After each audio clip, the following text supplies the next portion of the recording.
Hey guys, breaking down more baits and techniques, and today I'm going over the soft jerkbait. I covered the suspending hard jerkbait yesterday. Now it's time for the soft jerkbait. So a bunch of different companies make these, but for the most part, they're all going to look pretty much the same. They're always going to be a long, slender baitfish profile with a slit in the belly to help you rig them. Now, going into that rigging, there's really just going to be two rigging techniques that you're going to utilize. Occasionally, you'll see some dudes do fancy stuff like a stinger treble hook or a double donkey rig, But for the most part, you can really just keep it to two. The first one is going to be your Texas style of rigging. Obviously, without a bullet weight, it's going to be a weedless Texas rig hooking. And it's just going to use either an EWG hook like this or an offset worm hook like this one.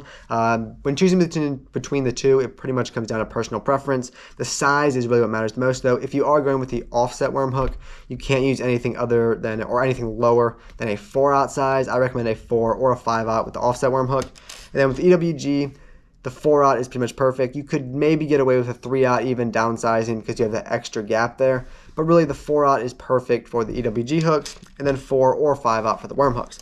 Now, when it comes to rigging these, it's just the simple Texas style of rigging. In the nose, out the bottom, work it around, spin the hook around, and then measure it out,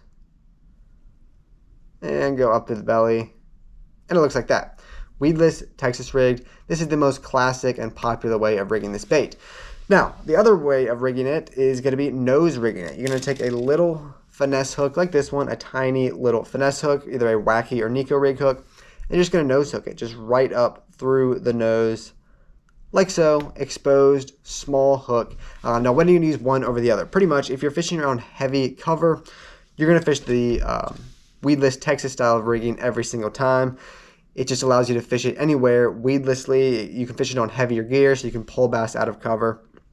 But if you're fishing real open water, maybe it's really, really clear water and the bass are kind of finicky, going down to the lighter line and a real small hook like this with the nose rig technique can be an awesome way to still get bites from finickier bass. Additionally, the hookup ratio is always going to be a bit better on the small finesse hook. I have a full video above explaining how that works and the ins and outs of it. But pretty much just know, if you're fishing really open water and the bass maybe a little finicky, they might not be eating the bait fully, the nose rig like this is going to be a great way to still get a high hookup ratio. Now, going into the colors for these, what kind of colors are you going to be fishing?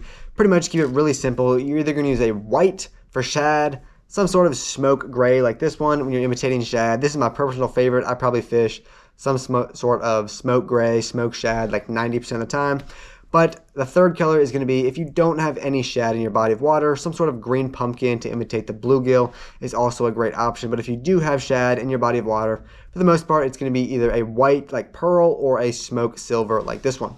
Now, how are you going to work this bait? How are you going to retrieve it? It's actually pretty much the exact same retrieve as the suspending jerkbait with one big difference. For the most part, you're going to cast it out and you're just going to jerk it in. Jerk, jerk, pause. Maybe 2 jerks, maybe 3, maybe 1. You just mix it up, make it look really erratic. The one big difference from the suspending jerkbait is that you're not going to pause it really more than 1 or 2 seconds ever. With the suspending jerkbait, if it's really cold water, you can let that thing pause and sit still for as long as you want, however slow the bass want it. But with a soft jerkbait, you never really want to let it sink all the way down to the bottom. You want to keep it moving, fish it pretty fast, keep it above those bass in the shallow water, and you're going to fish it pretty quick. You're not going to let it sink way down, so maybe 1 to 2 second pauses in between those jerks. You're not letting it sit for super, super long. You're trying to fish it pretty aggressively. And then another part of that retrieve is the shallow water. Where are you going to fish it? This is a shallow water bait. It sinks really slowly. Even though I discussed previously you don't want to let it sink down too much, it's still a slow sinking bait. So you're not going to be fishing this down 10, 15 feet of water.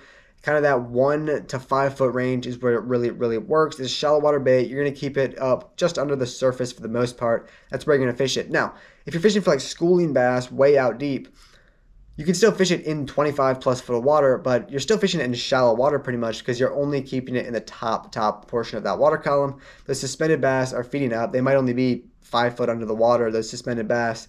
Even though they're in 30 feet of water, they're only going to be sitting about 5 feet down. So it's still a shallow water bait no matter how deep of water you're actually sitting in.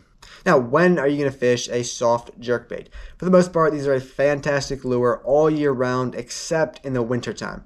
They don't really work very well in the wintertime because the water is very cold.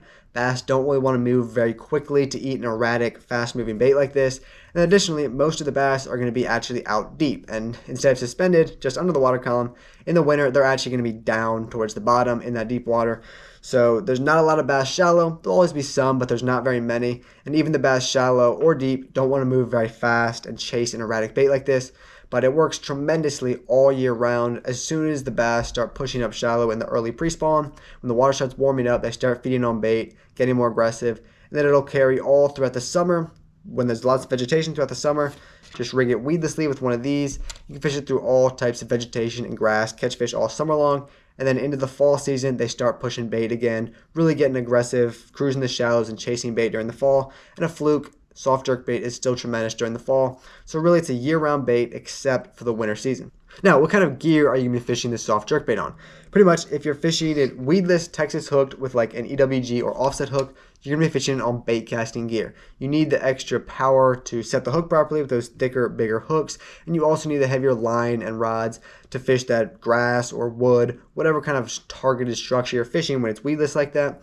So if you're fishing a bigger hook, weedless, you go with a bait casting setup. But if you're fishing the little nose rig technique, you're going to fish it on just your normal finesse setup, a spinning rod and reel, 12 to 15 pound test braided line, and then like an 8-pound fluorocarbon leader. If it's really, really clear water, you could even go down to like a 6-pound leader, but I pretty much keep it to 8 the vast majority of the time. So big hook, bait casting gear, small finesse hook, spinning gear. Alright guys, that's pretty much everything you know about fishing a soft jerkbait or fluke style of lure. It's one of the most time-tested and proven baits of all time. One of the most popular and effective lures for good reason. It just catches bass. Thanks for watching and stay tuned. I'll be dropping more videos like this pretty much every day. So thanks for watching. Feel free to subscribe if you want.